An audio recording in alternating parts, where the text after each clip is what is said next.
Welcome back, my business besties. You are in for a treat. I'm actually doing a group practice success series, and today is part one. And you get to meet one of my most favorite Clinic Growth Map members, Tricia Wright from British Columbia. Welcome to the show, Tricia. Oh, hello. I'm so thrilled you're here. Let's start with your group practice journey. Do you want to just walk through where you started and then where you are now? Sure. Yeah. I have a very unconventional journey. I finished grad school in the pandemic. So in 2020, I graduated in May 2020. And one of my practicum colleagues had been a business owner for a long time. And she said, you know what? I just want to open a group practice. Like, let's do that together. And that's exactly what I wanted to do, but didn't have the capital. She did. So we opened a 6-room clinic in November 2020, in the middle of the pandemic, after just graduating. And so there have been a lot of bumps along the way. And it was just the two of us. And now she's since retired and I'm the one running the clinic. And I have 14 therapists plus me and 2 admin. That's amazing. And just let's start with this. Walk people through where you were before the clinic growth map, if you feel comfortable with that, what you told me with your growth. That's just pretty outstanding that I think they need inspiration. Yeah, absolutely. So I found you probably, I don't know, 2023, does that make sense? Maybe 2023. I found your podcast and I started listening to everything you had to offer. I would comment on the Instagram posts. I would take everything I could possibly take and learn from you. And I did some of the coaching introduction calls and I couldn't quite take the leap. I think I was too afraid. There were some other things going on, but I got to a place where I was sort of stuck. Like I was at a revenue level and a team level that I couldn't really get past. And so I joined in March 2025 and really committed to the program. And I can say more about what it took to do that. But I looked at my numbers last night and in March 2025, if I compare it to March 2026, now that I'm completed the program, my gross revenue is 120% higher. That is just insane. And here's the thing, people listening, it is hard work. Tricia showed up to every single expert call. She brought the questions. She sucked all the juice out of my group coaching calls. Like you really were coachable and did the hard things. Tell me more about what you were struggling with. So you did have a team. What exactly were you struggling with before that motivated you? Like, okay, I need a coach. I need a map. It's interesting because I knew what I needed, but I couldn't quite get there. So I was struggling with systems, huge. Systems and marketing were massive, but also my metrics, understanding all of my numbers, delegation, mindset, my hiring practices, like so many things. Like I was doing well, objectively doing well, but I knew that there was so much more potential and we could just tighten it up. But I felt really stuck, like I needed a guide. Mm-hmm. That's so good. Now, the investment is not cheap, guys. It's not cheap to work with me. What gave you the confidence to make that investment? It sounds like for a year you were trying to piecemeal it, right? And then what? Something happened where it had you take the leap. Well, I think what I had to do, it wasn't just finances that were in the way of me doing it. It was time.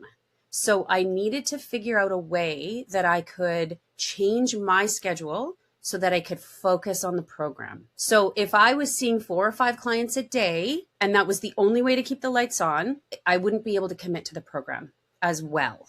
Mm-hmm. So for me, what I needed to do was shift the way that I was running my life so that I could make time for this program. Because the schedule is quite packed in the mornings for all of the different calls, as well as information in the portal. Content hub. Yeah, that's what it is. In the content hub, there's so much information on top of the work that you want to do once you know the information.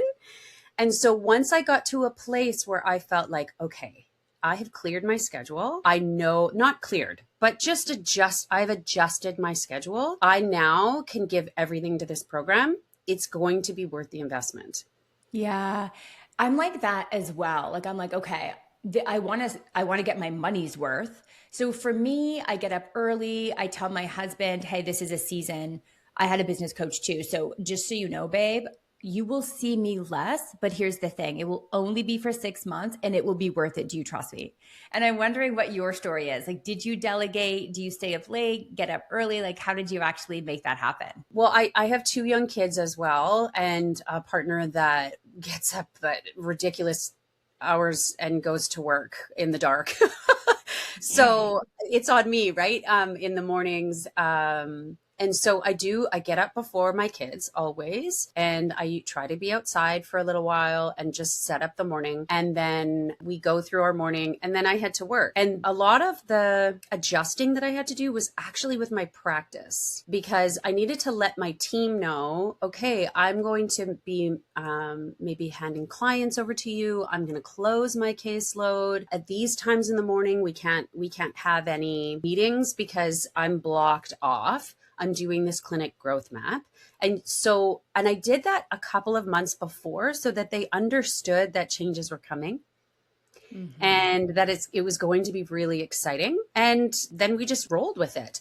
There were times when it was a lot. It was a lot. Even with all the best planning, once you start moving on something in your clinic and you're really changing it, you're taking a leap. And it does take a bit of extra time. So at home, I'd pick up the kids. I would come home and I'd say, okay, guys, like I need a good hour and a half where I'm going to work on something. And it went well. Yeah. What I'm hearing is it takes a bit of courage, doesn't it, to make such a big shift in your schedule? Like for you to say, I'm going to see less clients, that is scary because that is 100% of your income.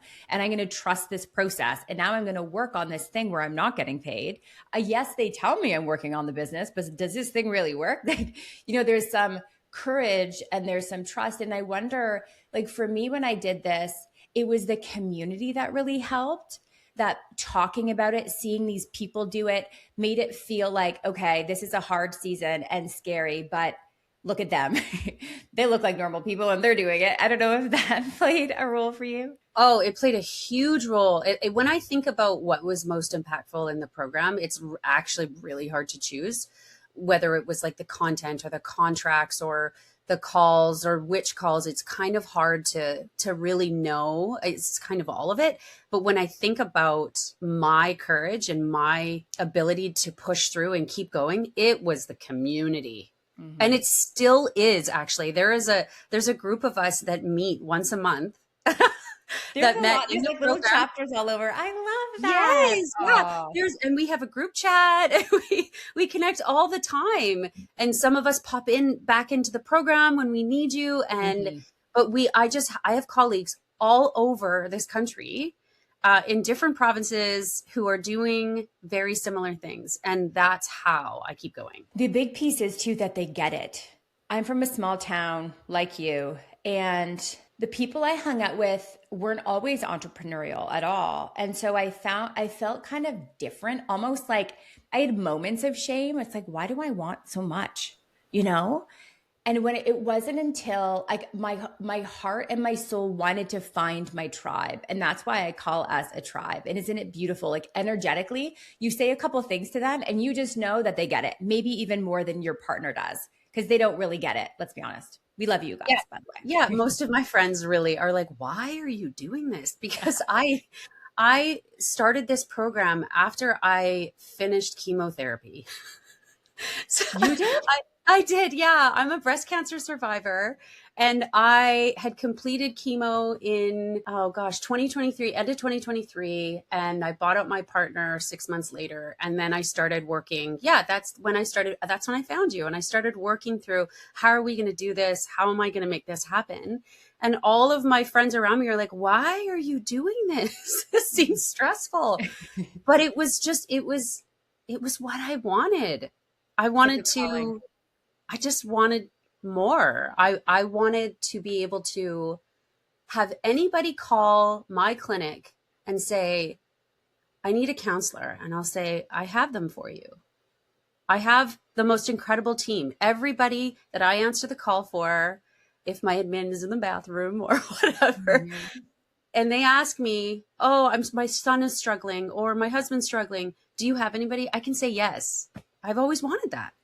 Yeah, it's like a deeper calling. It's truly, I believe, why we're on this planet, just to make ripples, like big ripple effect, way beyond anything we could do alone. I am curious, was there a specific moment or breakthrough where things clicked? Because you did double your income. Was there a moment, something like that, where you remember, okay, wow, everything's beginning to soar here? I want to say that there was a moment in the program before the success happened where I went, oh, I'm doing this.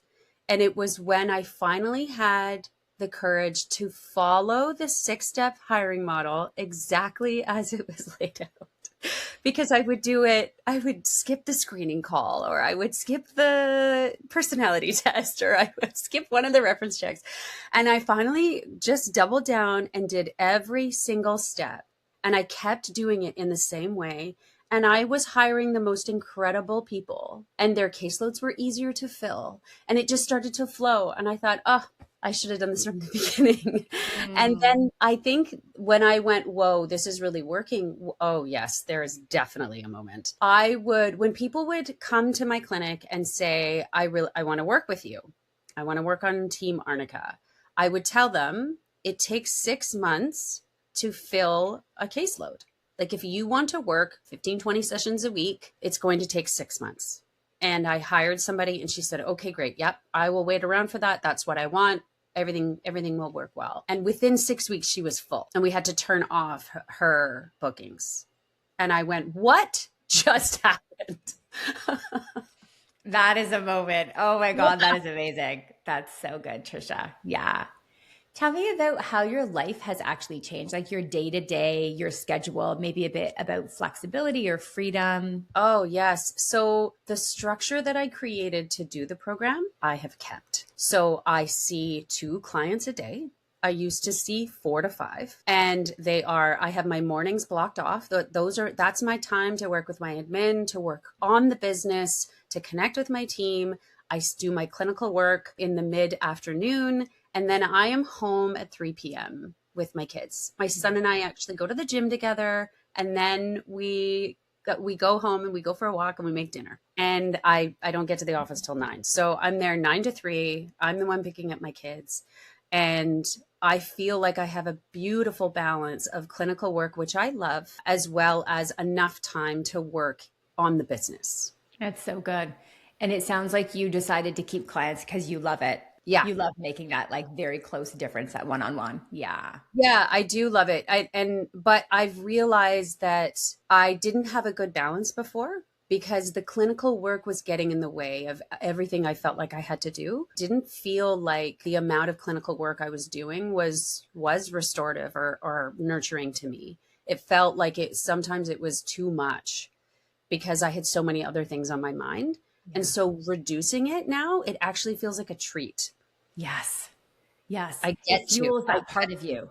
Yeah. Yeah. I feel like the therapy piece fueled my heart and soul. And then the business piece fueled that other part of me, that like dopamine hit, exciting. Wow, this is growing, and we have these different parts of us. And how beautiful that you've created a life with so much freedom, but also a variety. I like variety in my day. So it sounds like you've got like a flow happening in different ways, which is amazing. Like I absolutely need variety. I get bored. I need to solve problems. I need to connect with people. This is like, you could not design a better job for me. This is exactly what I need to be doing. Oh my God. So good. So good. People in their cubicle sitting, like most people in this very moment are sitting in a cubicle secretly hating their boss. Like this isn't normal life for a lot of people. It really isn't. And I think it's because you did it scared and you did the hard things to get here.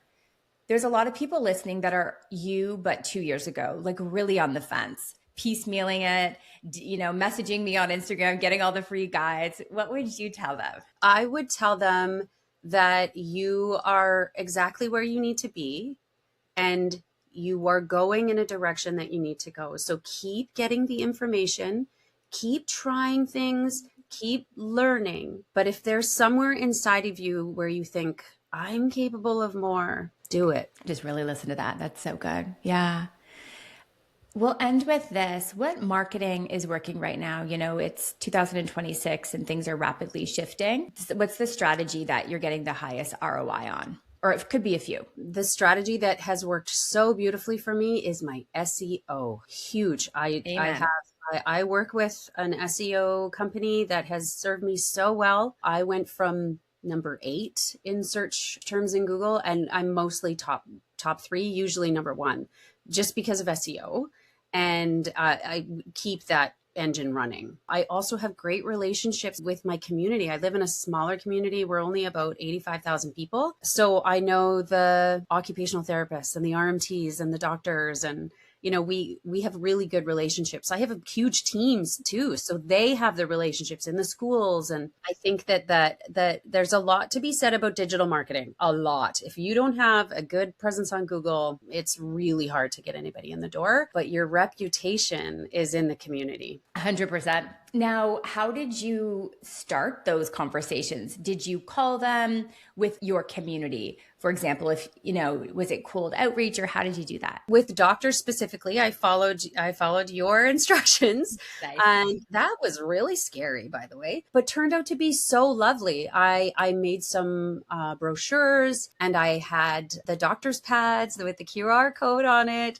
And I just called offices and said, hey, thank you so much for the referrals you've been sending. Would it be helpful if I popped in and gave you some of these print materials? And they were overjoyed. They said, oh my gosh, can we have them in every single room? They were so lovely about it. And I did that in a few offices, and that's gone really well. And I think I'm going to do a little bit more, because it's summer, doing some more of that direct marketing with service providers, lunch and learns, that kind of thing. Yes, I think we're all afraid because it feels like, oh God, I'm like a salesperson calling. But the truth is, in the reframe that I teach everyone, your experience, they're looking for you. They're literally like, oh my God, there you are. I would say, what do you think? Like 60-70% of what brings people in with health issues are mental health issues. They just don't know it. The IBS, the insomnia, all the things. And the doctors are so overwhelmed and don't know what to do. One last question about SEO. It's all about SEO right now, especially getting on AI search. We just brought in an AI expert to talk about this. Are you doing things like blogging, or is it more updating specialty pages on your website? What exactly is working? So definitely keyword specialty pages on my website that are created with me and my team, my SEO team. We do them in tandem, and it's based on what is being searched and what my team is offering. So it's in conjunction, and we're doing blogging as well. But mostly it's specialty pages and the copy on my website. It's not just about adding more pages. It's also dialing in like all of your bios, all of your service descriptions, your frequently asked questions, like just really optimizing that website. Yeah. If you think about it, everyone's talking to ChatGPT or some sort of a bot. So, and then that bot goes and just finds a match. So if you think, okay, a lot of people don't have enough content on their website. I'm noticing their specialty pages aren't long enough. And like you're saying, it's not just about having the content, but really thinking about, okay, what are people searching right now? And then talking about that specifically, and then the match will come, and then they'll spit out your website. Yeah. Yeah, exactly. That was a huge turning point for me, was really beefing up all of the copy on my website for all my service descriptions. Like I had a beautiful looking website, but learning from your team, I added so much more information, and it made a huge difference. Yeah. Thank you. Thank you. Thank you. This is just a true honor. And I just want to say how proud I am of you. And thanks for showing up to all the coaching calls with vulnerability and grit and optimism. And you're truly here because of the person that you are. I'm so proud of you. Yeah, I'm so, so grateful that I took the leap, because life just feels so much easier now. Thanks for coming on the show.